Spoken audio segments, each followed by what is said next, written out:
How to see recently visited pin in Pinterest. Hey everyone, welcome back to Tech Talks. Today, if you missed any post and you want to go back to that post, we're going to search how we back to that post. First, open your Pinterest app and make sure to log into your account.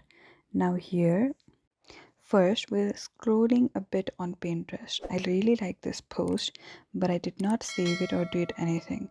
And then I simply scrolled and went through a lot of other pins.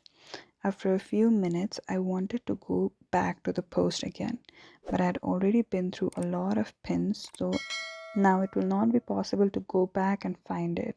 So the option is to go on the bottom right of the screen and hit on saved. And from the top left, go to your profile. When you're on your profile, there you can see the option to see home feed tuner. Tap on it, and there you can see the pins that you just visited.